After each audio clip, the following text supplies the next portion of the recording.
Hey guys, Gengarluv here, and today I've got an OU battle for you against PhD.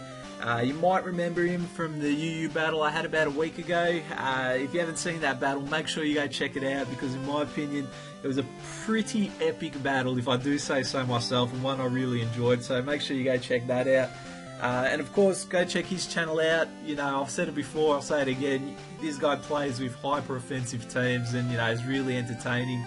And on top of that, lately he's had an absolute shitload of battles against big time YouTubers like Wild Chase, Black Blastoise, Dangerous 36M, so definitely go check him out. Moving on to today's battle, you can probably tell I'm running with a brand new OU team today. Probably the most offensive team I've ever made. I guess watching PhD's battles and his offensive teams, they look like a lot of fun, so I thought I'll give it a shot, make my own, and what better way to test it out than against PhD himself. I know you're looking at the team and you're looking at one Pokemon in particular, bloody Slutrachi. Yes, it is Paraflinch Jirachi with Wish support. To be honest guys, I shit myself when making offensive team. I couldn't go full 6 full offensive Pokemon. I needed one safe switch, and I don't know, this little bitch just seemed like the best choice. So I personally, like you guys, hope it dies in this battle. I hope it gets ass raped in this battle, because I hate it too, and I hate myself for using it, but yeah, I needed to. Sorry guys. Looking at his team, I've got to be honest, I have seen him battle once or twice with this team, so I do know the premise behind it. It's a Volt switching U-turning team that just hits like all fuck, like he doesn't give a fuck. You know, if it catches something on the switch, it's going to do a lot of damage. So I know that. I don't really know natures and items that these Pokemon hold, and I guess knowing what this team can do, it really scares me, because it's so powerful, and every decision I make, like a million things are running through my head. It's just one massive head fuck. So how much of an advantage I have? I do have an advantage, but to what extent, I don't know, because fuck, this battle gave me a headache, I tell you what. Anyway guys, I hope you enjoy it, and let's get into it, shall we? Cheers. Okay, so I'm just going to lead off with my run bitch, which is my max speed Choice Scarf Terrakion, as he leads off with his Infinite. And this is a matchup that quite suits me, at least I thought. We both got base speed, but since I'm Choice Scarf max speed, I'm going to be able to do damage to this thing, catch it off guard. Unfortunately, remembering the intro where I said I didn't remember what items and natures he had, well, he's packing the exact same thing as me. He wins the speed tie, gets the close combat off, and absolutely rapes run bitch. Maybe I should have been the bitch that was running, but didn't work out that way. Unfortunately, he's off to a very nice start. So now that he's locked into close combat, I'm going to bring in Celebi, knowing he's got a switch, and I'm anticipating one of his steel Pokemon to come in, so I go to hit him Power Fire. And unfortunately for me, he brings in Thunderous T, and that's not going to do shit. Now, like I said, I know this team is a Volt switching team, U-turning team, so he's not going to want to over-predict early on. He's going to want to get switch advantage and all that sort of shit. So I'm more than happy to take a Volt switch off this thing, given that I resist it. And now I'm thinking a Bug Steel's got to come in, so I'm going to go hit him Power Fire again. Unfortunately for me, he brings in his Rotom, and now I'm thinking, alright, fuck, third time's a charm. This thing's going to be Scarfed, it's going to Volt switch on me again. And given that my Celebi won't have switched, he's going to anticipate the fire move coming again. So this time I'm going to go to Psychic. He doesn't even Volt switch, he just goes for the direct switch, brings in Infernape, and I hit that with a Psychic, and that brought a big smile to my face after losing Terrakion early, because Infernape really could have run through my whole team and raked my whole team. So that's fantastic. In comes Scizor. I know the Bullet Punch is coming, so I'm going to send out Scrotum, my Rotom Scrotum. And the Bullet Punch, 4 times resisted, isn't going to do shit, so that's fantastic for me.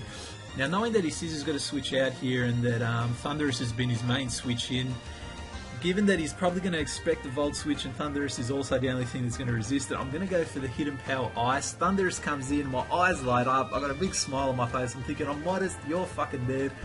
And he just survives, which is unfortunate. Now here, we're both Scarf, so he's going to go first, get the T-Bolt off. It's neutral damage. I knew I was going to survive it, but unfortunately I didn't know I was going to get paralysed and then fully paralysed. So no point switching out Rotom here, given that he's pretty much useless.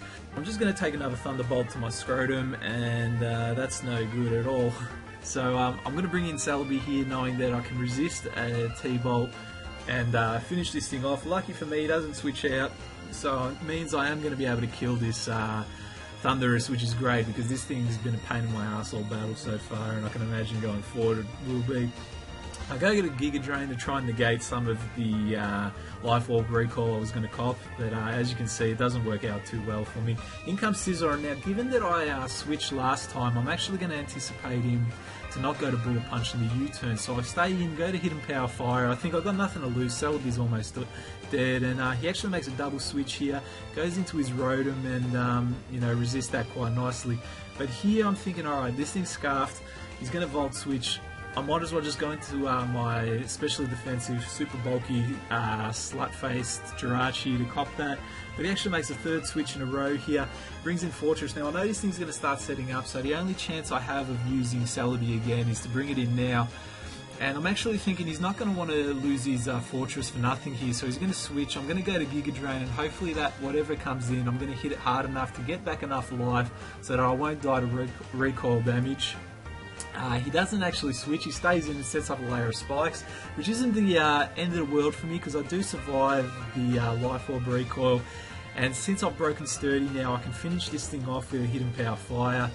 As you can see, his HP is going down, down, and thank God this motherfucker is down because any more entry hazards would have fucked my team completely, and given the bulk of that Pokemon, I'm glad that it's gone. Unfortunately, guy on guy action, my Celebi goes down too. But, you know, that's alright by me, you know, he did a good job for a little queer. So I'm going to bring in Dragonite here, he brings in Genesect, and lucky for me, he only gets the attack boost, which worked out really well. Now, I know the Ice Beam's coming, that's, you know, obvious, so I'm going to bring in Slutface here, because Slutface loves Ice Beams in her face. And, you know, this Ice Beam is going to do jack shit. You know, entry hazards probably did about 3 times more damage than that Ice Beam. Now, I know the Flamethrower's coming here, but I'm positive I can survive at least one. And I know since I lost Terrakion, this Genesect could destroy my whole team. So I've got to go for the Body Slam, be a little bitch, and pray that I get the paralysis off. And you know what, Slutface doesn't disappoint. You know, that's what Slutface does. And I'm glad that she does it so well. Now here I'm going to go for the Wish, hoping that he actually gets the Flamethrower off and kills me, so I can try and get that Wish over to Dragonite somehow, either by bringing in Lucario and threatening the close combat, and then switching out to what's his face Dragonite that way, or some way, but unfortunately gets fully paralyzed, so that doesn't work out.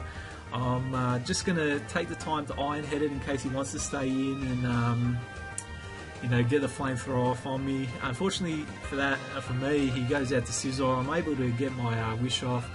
And now here again, I'm thinking, alright, I'm going to be able to take whatever damage he throws at me, so I'm going to just Wish up again to pretty much heal off whatever damage he does. He goes to U-turn, and that does just under half, so I'm thinking, alright, he's brought in his Rotom here. This thing's obviously scarfed, it's going to trick me, right? So I'm going to bring out Lucario, because I'm thinking, alright, that's probably the Pokemon I want most to have a choice scarf if I've got to have it. And this whole time I've been saying this thing's fucking scarfed, and turns out it's not. He tries to Will-O-Wisp me, and it fucking missed, and you know, that just there is game changing, because up until this point, this match has been, you know, on a nice edge. It could have gone either way. That Will-O-Wisp missing means that Lucario is able to close combat this thing off, fucking rape its face, and you know, put me at a real nice advantage. Given that I'm Life Orb too, I'm going to do a shit ton. In comes Scizor, close combat again. Its health is going down, and it's going down, but this time it's not going to go all the way down, unfortunately. He's going to get off a U-turn, and given that my defense is at -2 now, Choice Banded U-turn from a Scizor is going to do a shit ton, but it's not going to be enough to kill me. You know, you wouldn't expect it to. Lucario resists that shit, but you know, that's unfortunate for him.